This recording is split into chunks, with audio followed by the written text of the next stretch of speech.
हरिओम, राधे राधे। मैं हरिओम चैनल से शशि सिंह आपको बता रही हूँ जो इस मलमास जेठ मास में पड़ने वाली एकादशी है, उसका नाम है परमा एकादशी। इस एकादशी का बहुत ही ज्यादा महत्व है। ये एकादशी प्रत्येक को करना चाहिए। इसका फल यही एकादशी करने से कुबेर ने जो है वो धन के मालिक बन बैठे हैं। ये इतनी उत्तम कथा है। इसमें जल का भरा हुआ पात्र दान करना चाहिए, छाता दान करना चाहिए, चप्पल है, वस्त्र है, स्वर्ण आभूषण जो भी आपसे बन पड़े वो दान करना चाहिए।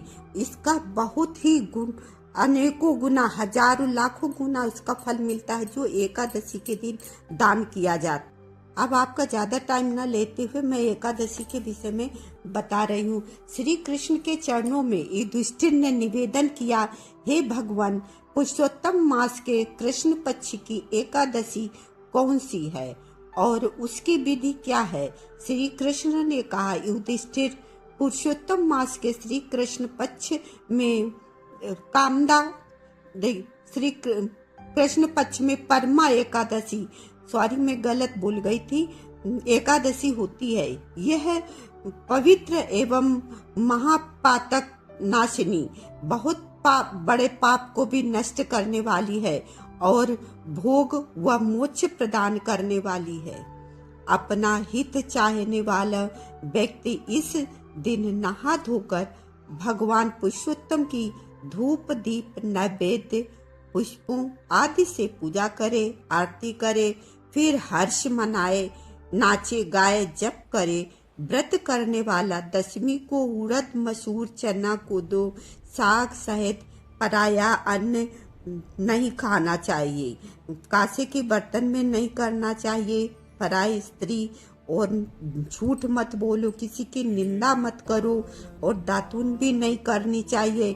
बहुत सारे विधान है, परंतु जो जरूरी है आपसे बन सके वह जरूर। निंदा चुगली तो ये बिल्कुल ही नहीं करनी चाहिए और इस दिन मैथुन भी नहीं, क्रोध भी नहीं। इन 11 दोषों को त्यागने से राजन इससे इन 11 दोषों को त्यागने से राजन जिसने इस विधि से कामदा एकादशी का व्रत किया और रात जागरण करके पुरुषोत्तम भगवान की पूजा की है, वह सब पापों से मुक्त हो परम गति को पाता है। इसका महात्म्य पढ़ने व सुनने से सहस्त्र गोदान का फल मिलता है। महर्षियों के साथ इस एकादशी की जो मनोहर कथा कपिल नगरी में हुई थी, कहता हूँ ध्यान पूर्वक सुनो। काम्पिल नगर में सुमेधा नाम का अत्यंत धर्मात्मा ब्राह्मण था। उसकी स्त्री अत्यंत पवित्रता पतिव्रता थी। पूर्व के किसी पाप के कारण वह दंपति अत्यंत गरीब था। उस ब्राह्मण की पत्नी अपने पति की सेवा करती रहती थी। अतिथि को अन्न देकर स्वयं भूखी रह जाती। एक दिन सुमेधा अपनी पत्नी से बोला, हे प्रिय, गृहस्थी धन के बिना नहीं चलती, इसलिए मैं परदेश जाकर कुछ उद्योग करूंगा।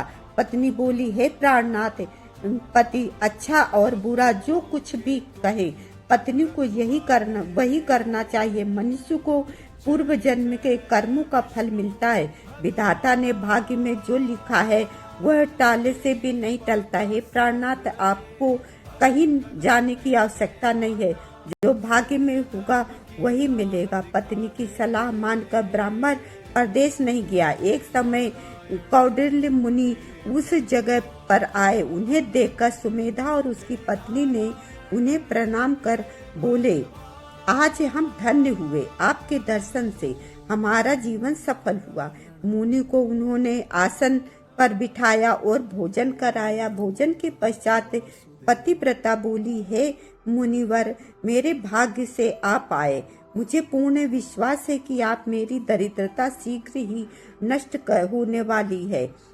आप हमारी दरिद्रता नष्ट करने के लिए उपाय बताइए। इस पर कौंडिल्य मुनि बोले, अधिक मास मलमास के कृष्ण पक्ष की परमा एकादशी के व्रत से समस्त पाप नष्ट हो जाते हैं और दरिद्रता का नाश होता है। जो मनुष्य इस व्रत को करता है वह धनवान हो जाता है। इस व्रत में कीर्तन भजन आदि सहित रात जागरण करना चाहिए। महादेव जी ने कुबेर को इसी व्रत के करने से धनाध्यक्ष बना दिया है। फिर मुनि कौंडिन्य ने उन्हें परमा एकादशी के व्रत की विधि कथा सुनाई। मुनि बोले, हे ब्राह्मण, इस दिन प्रातः काल नित्य कर्म से निवृत्त होकर विधि पूर्वक पंचरात्रि व्रत एकादशी से पूनम तक प्रारंभ करना चाहिए। जो मनुष्य 5 दिन तक निराहार व्रत करता है वह अपने माता पिता और स्वजन सहित वैकुंठ पद को प्राप्त होता है। जो एकादशी से पूर्णिमा तक 5 दिन तक एक बार ही भोजन करके व्रत करता है वह सब पापों से छूट के स्वर्ग को जाता है। हे ब्राह्मणी, तुम अपने पति के साथ इसी व्रत को करो, इससे तुम्हें अवश्य ही सिद्धि और अंत में स्वर्ग की प्राप्ति होगी। मुनि के कहे अनुसार उन्होंने परमा एकादशी का 5 दिन तक व्रत किया। व्रत समाप्त होने पर ब्राह्मण की पत्नी ने एक राजा को अपने समीप आते देखा। राजा ने ब्रह्मा जी की प्रेरणा से उन्हें आजीविका के लिए एक गांव और एक उत्तम घर दिया जो सब वस्तुओं से परिपूर्ण था। रहने के लिए दिया। दोनों इस व्रत के प्रभाव से इस लोक में अत्यंत सुख भोग कर अंत में स्वर्ग को गए। हे राजन, जो मनुष्य परमा एकादशी का व्रत करता है उसे समस्त तीर्थों यज्ञों आदि का फल मिलता है।